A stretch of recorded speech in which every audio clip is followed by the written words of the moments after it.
Well,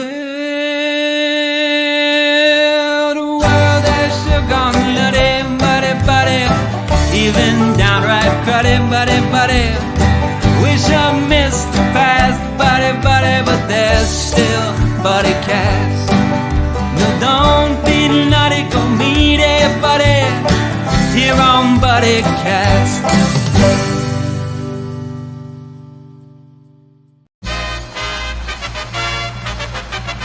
Ladies and gentlemen, please welcome the founder and host of Buddycast, Nick Sorensen.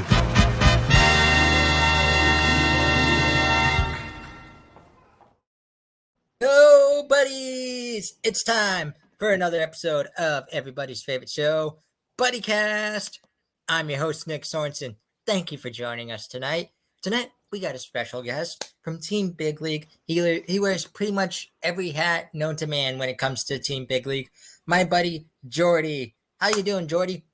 Good, bud. How you doing? I'm doing fantastic. Excited to chat with you. John's told me a little bit about you. So John told me a lot about you, bud. So I heard you wanted me on the show, so I was like, all right, I can make that happen. Yeah. Awesome. So, buddy, man. I gotta start off by asking how you got involved with Team Big League. It's a long story. How long you got? That's the question. No. So when I was 10 years old, my friend introduced me to wrestling through a video game, and I was hooked. And then he said, "You know this is real, right?" And I was like, "What?" He goes, "Yeah, this is on TV." So then I just followed, that down that rabbit hole. Then I started watching wrestling when I was about 14. And then I became obsessed with it. And then I had a friend who had a mutual friend who was a wrestler. She paired us together, and that's how I met John. And then he said, "What do you want to do when you grow up?" I said, "I want to be in wrestling." He goes, "Okay." And then obviously I can't wrestle because of my disability. Obviously, I'm in a wheelchair, right? And so I just followed him like a lost puppy, right? And just learned everything I could from him until I was 18. And then I got my first real wrestling gig in the Indies in Pittsburgh, actually, in your city. And I became a ring announcer for him, and then we've been together for 7 years. So Nice. Yeah, Tell us about our mutual friend John. You and I were mutual friends with him. Tell me about your friendship with him. Yeah, so he's basically the best professional wrestler ever. I don't think of any other wrestler better than him because he really is the best. He can, outwork everybody.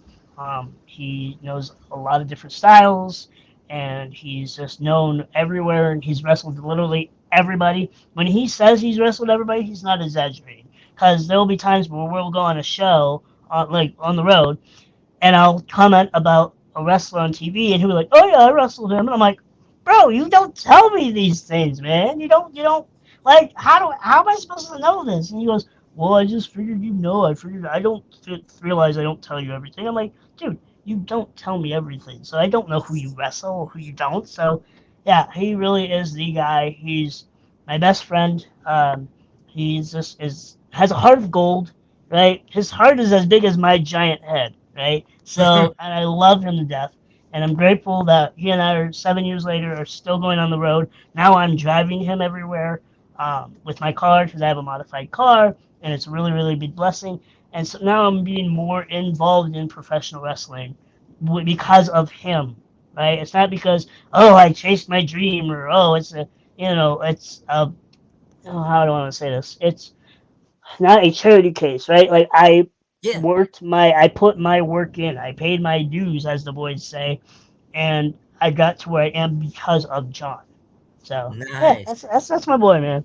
Yeah. How'd you guys meet? Like, how did you guys get involved? Like, we met at my house. Like I said, we had a mutual friend, and she said, "Hey, I have somebody who wants to meet you." I said, "Okay, cool." She brought him over, and he came over. I had an injury at the time, so I wasn't really mobile, and so he came over and literally right beside me and let me hold his championships that he had at the time. And we talked about wrestling. He invited me to my first ever indie show, and I got to go backstage and meet all the boys who are now my brothers, right? Who are some of my bestest friends in the whole world.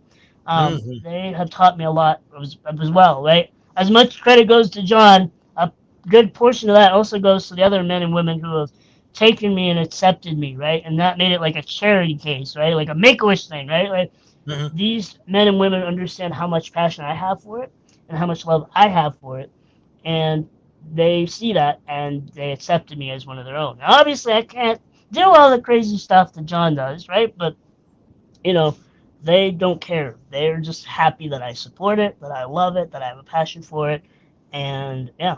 So that's how we met, and that's how I met all the boys and all the girls, right? And I love them all more than life itself. So yeah.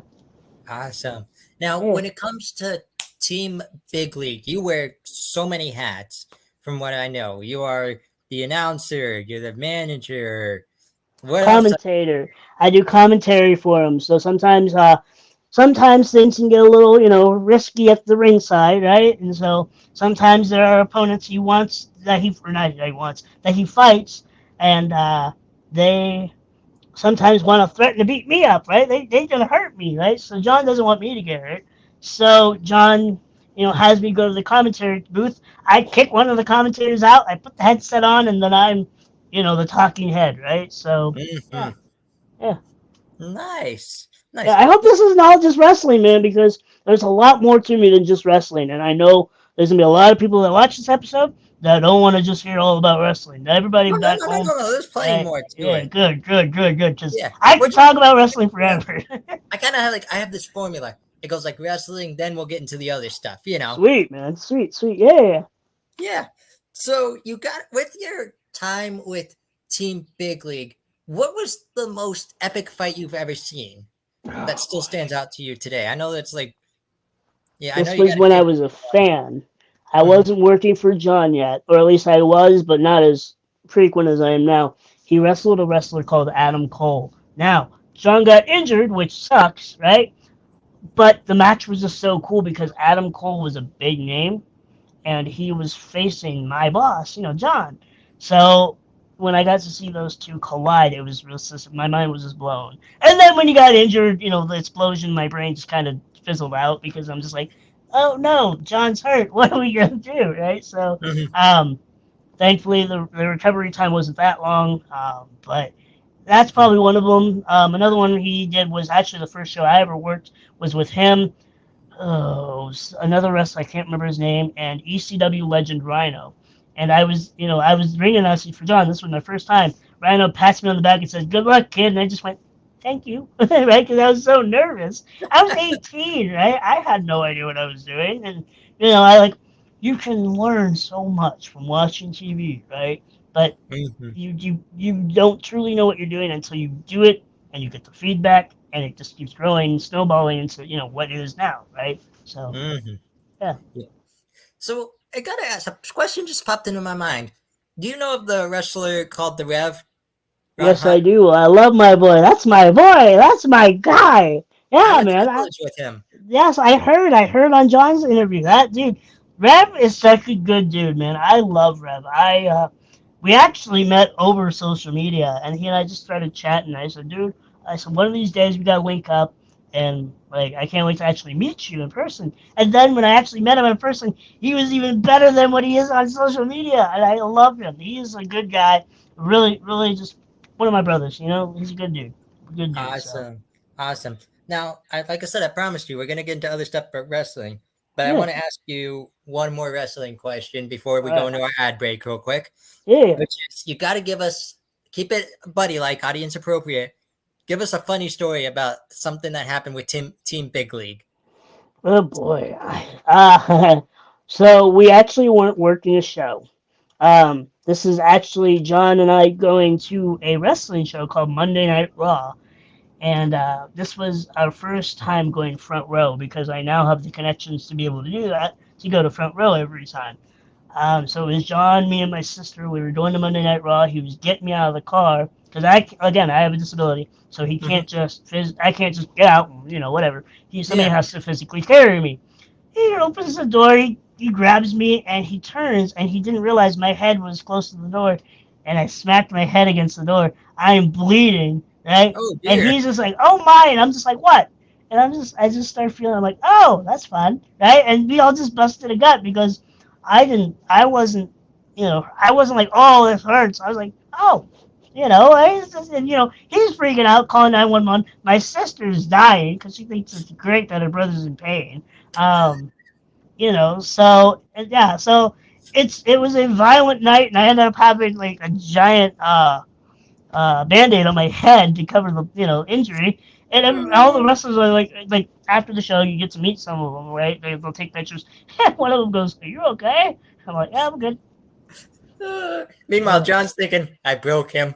Yeah, no, like he genuinely thought he broke my neck, and I was like, "No, I'm good. I'm just bleeding. I just, it be what it be, right?" So yeah, exactly. So, buddy, don't go anywhere. We got to play a quick ad from our sponsors.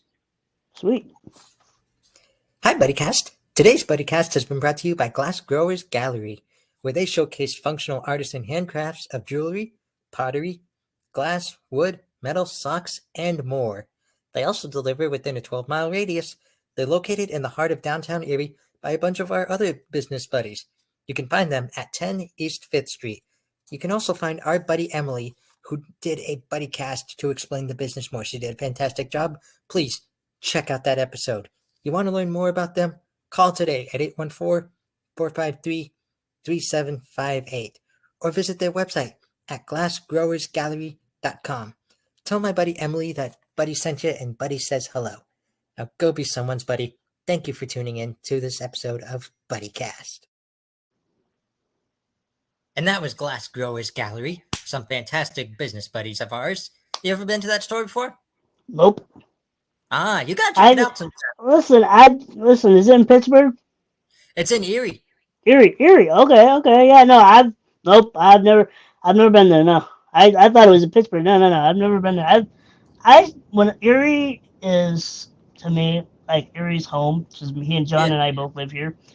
But I don't go to a lot of like local stores. I go to just typical Walmart and Best Buy, Sam's Club. I try to support local businesses, but I had no idea where that is. So yeah.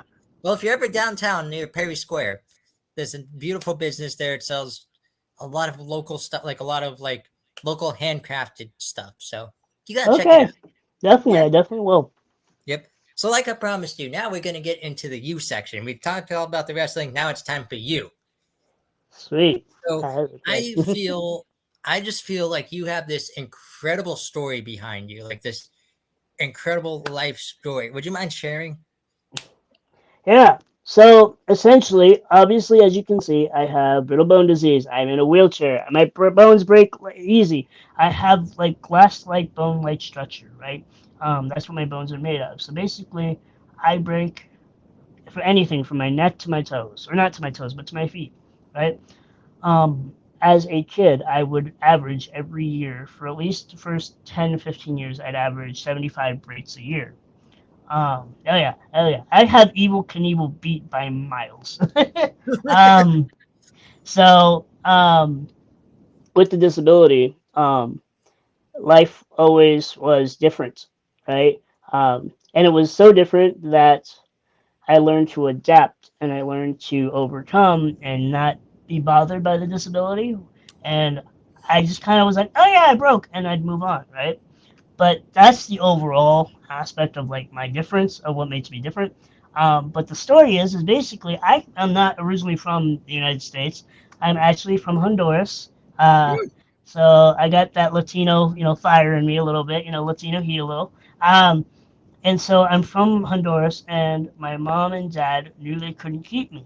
So they gave me up to a missionary who brought me to the States, who then brought me to Rochester, PA, or Rochester, New York.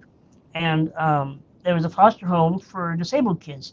And the foster mom knew that I needed medical care and that she couldn't keep me. So she gave me up to Shriners Hospital for Children here in Erie. And I was given to them. They knew I wasn't going to live because I was very malnourished. I, was very small. I was 10 months by this time, 10 months old.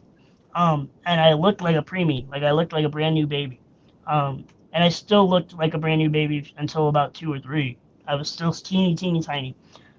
So with a bunch of surgeries and medications and obviously the right food to not being malnourished anymore, I was healthy enough that they at least thought I'd be stable for the time being. So they thought, okay, well, he at least needs a home, and he needs PT because physical therapy is important for people with disabilities. So they assigned me to a physical therapist. That physical therapist happened to be single with no kids, fell in love with me, wanted to adopt me. Next thing you know, I'm a year old and she becomes my mom. So my physical therapist becomes my mother. Um, so I then am adopted, but things are still rough, right? Like I still was very, very sick. I still had a lot of medical problems. I still needed a lot of care and a lot of hospital visits. There were a few times where they really did think they were going to lose me, even after being adopted, right? Because people think, oh, yay, the adoption, happy ending, right? No, no, no, no, no. There's still a rough patch, at least for the first couple years. But, like I said, just surgeries, medical visits, medications, just a bunch of food, being able to keep me upright, being able to have me moved so I didn't just lay there like a sack of potatoes. It just was a lot, right? So then I started to get stronger, and then I just started being able to do more things. Like I started driving at 2 years old, driving power chairs, right? So because I'm not strong enough to do the manual chairs. I'm also too lazy. But I don't like pushing, right? So I just like pushing a stick rather than wheels. So I started doing that, and then I started driving, and then I just became more independent as I got older and older. But like I said, as I got older, I started breaking more, and then puberty hit, and then I started breaking like crazy. So that's the entire life story in a nutshell. There's a lot of really, really intricate, deep details that I'm leaving out just because of sake of time. But yeah, I'm from a third world country with a disability that not a lot of people know about, but it's getting more and more common and more known, well known. I'm not for people knowing about. I could care less. Like, look, you want to know about me personally? I'll tell you about my disability, but I'm not one of those people who has a giant flag of the medical term, right, with the kid in a wheelchair, right? I'm not like that. You'd rather I be you'd rather be Jordie than the kid with the disability. Bingo, exactly, because that's how I roll, pun intended. So yeah, so yeah, that's the whole gist of it. So in a very, very tight bubble. I do have a book, and we'll get to that later. But I do have a book Ooh, that I would like to promote if you're cool with that. So yeah, absolutely. yeah. So go ahead, man. Yeah. So that brings up kind of a follow-up question because you can't see this about me because we're virtual, but I have a form of dwarfism called hypochondroplasia. So I'm a Little little people for the win, baby. Let's go. exactly, exactly. Yeah, that's So awesome. yeah. So I too have this story, my parents found out about my dwarfism when I was 3 years old. Kind of they actually found out about me after my mom was in a terrible car accident. Kind of like you, the doctors were kind of saying there's no way this kid's gonna make it. Like there's little to no hope. Basically, instead of planning like planning all the fun parent stuff, like, oh, what are we gonna build? What are we gonna do for the nursery? Or what are we they're basically saying plan a funeral at this point. But my Dang. I beat all the they gave my mom a list the day my mom found out about me. They gave her a list of odds that told her the only chances I had of making it past the age of 3, let alone birth, were by medical miracles, including life in ICU and life on seizure medication. To Dang. this day, I've taken seizure medication once, and if this is ICU right now, then it's pretty fancy ICU, you know? Hey, listen, man. Anything where life is good is fancy, and it's if this is our version of ICU, I'm okay with it. So That's what I'm saying. yeah, So, man. but kind of like you, like not I'm not trying to compare stories or anything like that, so don't get me wrong, like I'm not trying to be like, Yeah, no, "Oh, is you're you, good. oh, is me." Yeah. Yeah, no, But, you're good. you know, did your story come with a lot of hardship growing up? Like did your story come with a lot of like I hate to say it this way, bullying with people like No, maybe not understanding or anything? no. I, I was the coolest kid in school. I was the most popular kid in school. Nice. I was never bullied. My personality didn't let it happen. Um, Nice. That's the way it should thankfully. be. Um, That's the I way. was just I was always the outgoing, happy-go-lucky kid, right? Like everybody wanted a little bit of the energy or the happiness or whatever I had, right? And that was fine by me. I didn't care. Like Yeah. As I got older, it became less and less because, when you get into high school, everybody only thinks about themselves. And I was like, Mhm. I was at the point where I was breaking the most and struggling in school, so I just didn't care. Mhm. But no, I mean, not really. I mean, just disability. I mean, there was a lot of times life said no, right? Mhm. And when life says no, you kind of just deal with it, right? Like, it's Yeah. not, what am I gonna do? Pout and complain that I can't play outside when I have a Bingo. broken arm? Like, no, I was just like, all right, cool. I'd have lunch with the teachers. I didn't care, right? Like, Mhm. I didn't care. Like, there were very brief moments where I was like, man, I wish I could do this.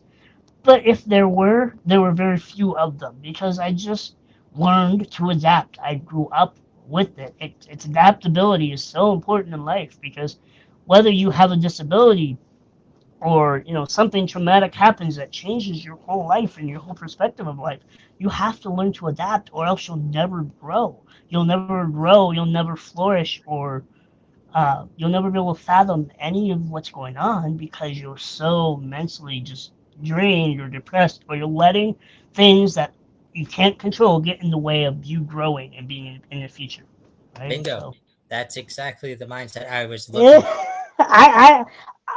it's common knowledge, it's common Yeah. sense, right? But the thing is because there are so many people that go through such worse things than us, because I do know of somebody who goes way worse things than I have, right? I know Yeah. somebody, they're depressed and they have depression, mental health issues, and stuff like that. They're my hero because they go through so much stuff and they're still here at 21 years old right now, right? This person's 21 years old now, and my mouth just drops. I'm like, I'm so proud of this person, and I want to be like them because my stuff, what I went through, is nothing compared to what she went through, right? And so, like, I envy, not envy. I'm proud and grateful to know that there are other people that go through worse that can still carry on even if it's hard, right? Because Mhm. they know that they have to learn to adapt, right? Exactly. That brings up my So next question. Who are yeah, some of your role models in life? John Cena, that's a given. Yeah. No, I mean the person that I was talking about. I guess I can say her name because she doesn't have a Facebook anymore. Her name is Zoe. She was a very dear friend of mine for a long time. She and I are still friends. We just don't see each other as much. Just what she went through, right? It's not my story, it's hers. But Yeah. she just went through a lot, and I'm just like, right? Like I went through my own traumatic stuff just with my disability. Not really traumatic, but it was just I went through my own struggles. She went through trauma, completely different, right? So she's definitely one of my heroes. There's not a lot really other than those two, just because when you have this disability or a disability in general, if you find somebody else who has it, you, if they're older than you, I guess you can say they're your hero in some aspect. But at the same time, and this sounds horrible to say, with my disability especially, it's a lot of just comparing. Oh, hey, how many times have you broken? Oh, 30. You? Oh, more than 200. Right? It's not really like wow, I can look up to this person because this person did it. They've gone through it, and because everybody's story is different. Everybody's version of my disability is going to be different, right? There's only two people in the entire world with the exact same type as my disability. It's me and my little sister who's outside my room. She's waiting for me to be done with this because she wants to play because she's 10 years old. But she has the exact same thing, right? The exact same type, right? So there's not really a lot I could relate to growing up. I Mhm. just kind of there was always the sympathy. The sympathy was always there, which I was grateful for. But there was nobody that I could relate to because nobody else was breaking their neck or their knee or their arm or their rib, right, every day, right? So it's not like any of my family or any of my closest friends can be like, "Hey, I've been there." Now, granted, I still have friends who have this disability, but we don't talk as much, and we all went through it differently, right? Mhm. So yeah, we're all homies and we all can bond over being having brittle bone disease, but it's like your version of it is different than mine. I've never Exactly. broken my arm opening a refrigerator door, right? Or my leg opening a refrigerator smashed my leg. I've never done that. You know, I've broken a rib sneezing. I don't know if the other 3 or 4 individuals or however many I have now on my friend group that had the same disability went through that. Right? It's just every version's different. Right? So I didn't have a lot of people to look up to in a sense when it came to the disability aspect of it. So yeah. Wonderful. Wonderful. Number one, I'm glad you have I'm glad you have real models like John Cena. Yeah. Listen, But I'm bro. Listen, never give up. That was hustle, loyalty, and respect, and never give up. I follow that like the wind, dude. Like I love him. I love what he stands for. Yeah. I have not met him. I've met every wrestler but him. He's my golden goose. So someday I hope to meet him. But anyways, yeah. if I ever get blessed enough to get him on this show, I will promise you right here and there, I will get you behind the scenes. Bro, I will cry. Anyways, yeah, man. He's my guy. He's my favorite. Nice. So what else do you do outside of Team Big League? What are your hobbies? What's your career? What's like So, I play a lot of video games. I go to a lot of concerts. I just hang out with friends and family when I can. I have a real job, and it's selling credit cards to old people. So it's not ideal. Obviously, I want to do wrestling full time. It's just a matter of making the right connections, which I have. Mhm. But it's just a matter of the right phone call at the right time. So I'm just trying to figure out life right now, just doing that, while also like I said, spending time playing video games with friends or hanging out with friends or partying because I'm a big partier. So I'm just trying to navigate life right now. Nice. So I'm just figuring it out step by step. So One step at a time, one punch at a time, one round at a time. exactly, buddy. Absolutely. Gotta ask, what are some of your favorite video games? Grand Theft Auto, Call of Duty, the standard for 25-year-old. um, wrestling video games, because I'm a wrestler, so Hmm. So yeah. you mentioned you met a lot of wrestlers. Who are some notable wrestlers that you have met? Undertaker, Hulk Hogan, Ric Flair, Sting, Bret Hart, everybody, literally everybody except John Cena. Mm. I wish I was kidding. I wish I was kidding. You met The Rock? No, okay, The Rock doesn't count because The Rock left. Cena and The Rock are completely different when it comes to wrestling because they're the real ones who left and did Hollywood. So when people are like, "Oh, have you met The Rock?"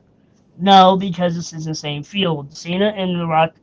When I say I've met everybody in wrestling, I mean specifically wrestling, not Yeah. Hollywood. No. Bro, if I met The Rock and Cena, I would be the luckiest little goose in the world. I would be, bro. I think I have a better shot at meeting or Cena than I do The Rock. Okay. Hmm. So yeah. That's awesome. Yeah, That man. is awesome. So, buddy, I've got 2 more questions for you to make this an official Buddycast. Sweet. 2 more. The first one is brought to us by my buddy, Mr. Hashtag Positivity Jonas Kane. He wants to know, in your own words, what does it mean to be someone's buddy? To be somebody's buddy is to be consistent. To show effort, put forth effort, make sure that this is gonna sound really weird, but hear me out. Picture a cup, okay, a cup of water. It's an even cup. You want to make sure that you both are pouring your 50% into the friendship. The cup is the friendship, and the water is the relationship, and the measurement of how much of that relationship is. Consistency.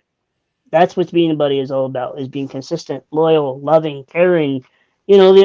The typical of being a friend or a buddy, right? But I always value the consistency, right? Like if I reach out to you in next week, right, and say, hey man, or hey buddy, thank you so much for having me on your show. You go, yeah, no problem. And then, a couple weeks go by, you're here in the area, or if you already live here in the area, you just reach out and say, hey, would love to hang out with you. I'd be like, wow, he reached out to me because I reached out to him. That is being a buddy. It's when you show interest and both parties are understanding of each other's schedules, each other's lives, but yet still make time for each other.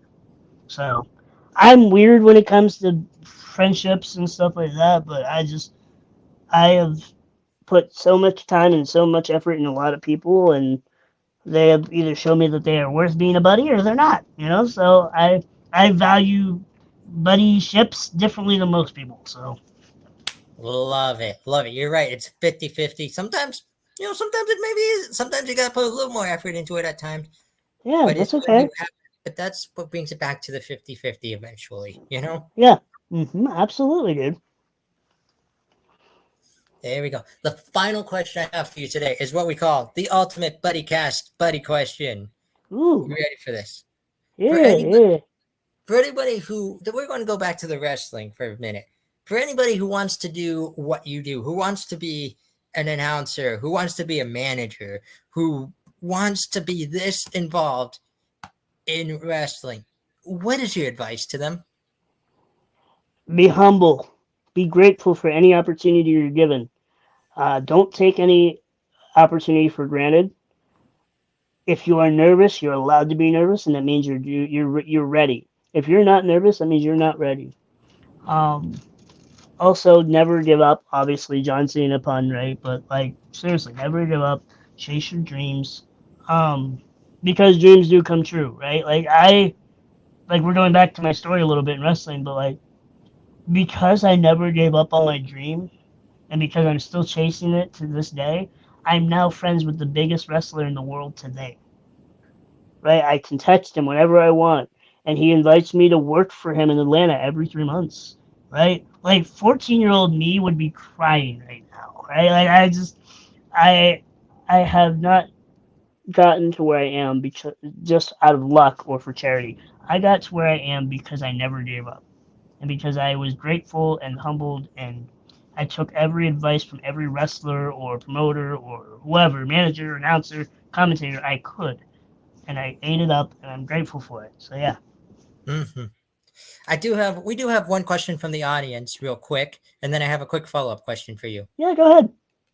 One of our buddies here wants to know if you've ever heard of Ruby Gilman, Teenage Kraken. Nope. Right. I hate to break it to you, I have not. I'm one of those people who keeps questions simple and sweet and to the point. So no, I have not, unfortunately.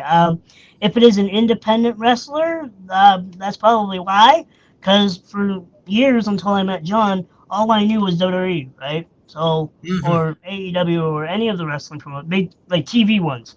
So John just actually, sorry to keep going on, but John told me he's wrestling somebody in a couple weeks, and he's so excited. He's like, guess who I'm wrestling in a few weeks? I said, who? And then he said the guy's name. I have no clue who this dude is. Now, granted, I see this comment. I love it. I love John. It's great.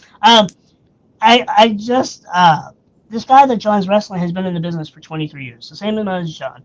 Has wrestled everywhere. Has been on WWE. And John's like, how do you not know who this guy is? I'm just like, I don't know. I'm just here. I don't know. All I ever knew was you, John, until I really started working the indies, right? So I don't know a lot of indie wrestlers outside of the people I've already worked with. So I'm sorry to answer that question, but I do not.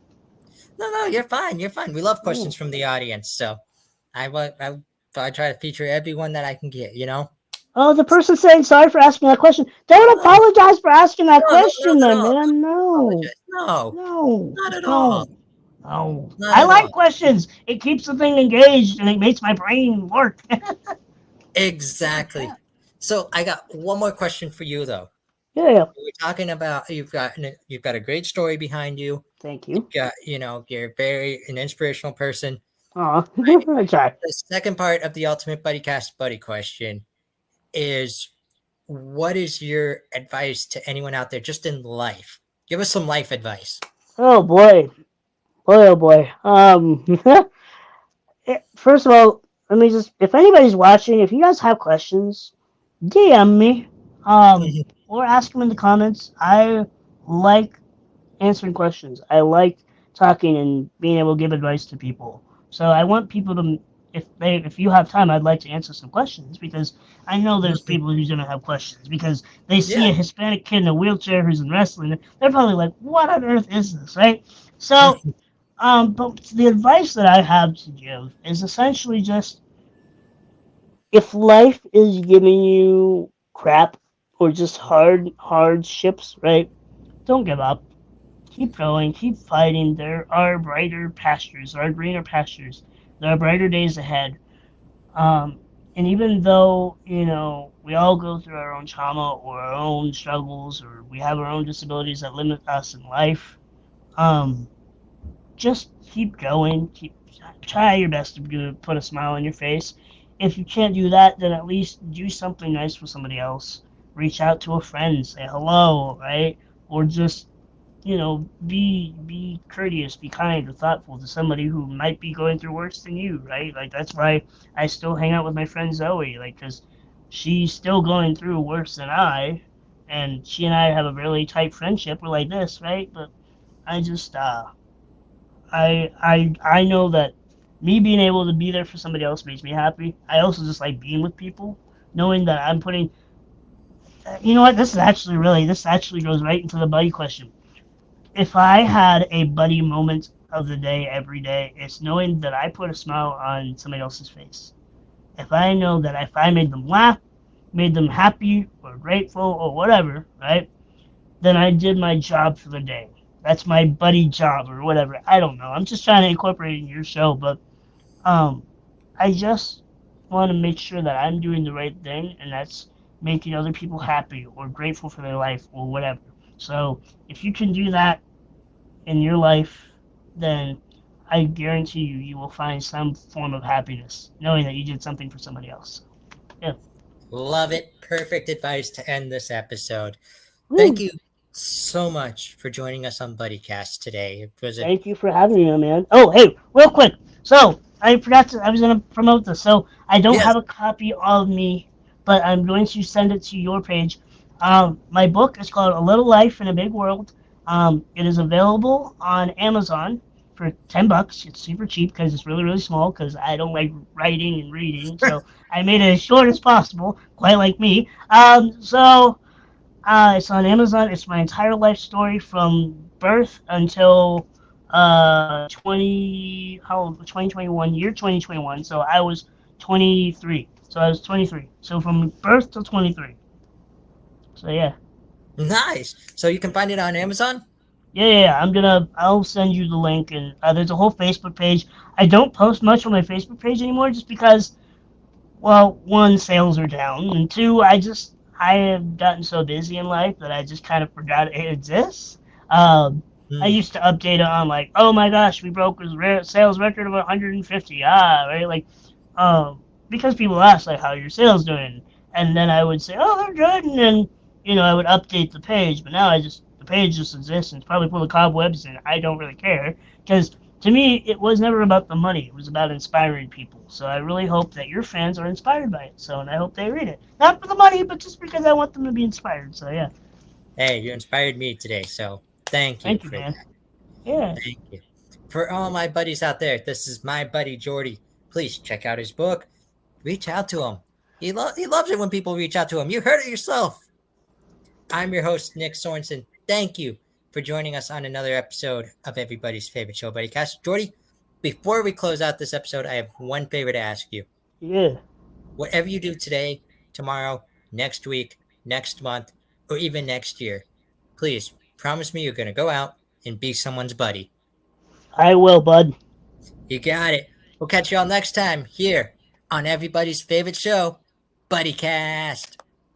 Well, the days are going fast, buddy, we've got to make them last, buddy, before they've all gone past, buddy, tune in to Buddycast.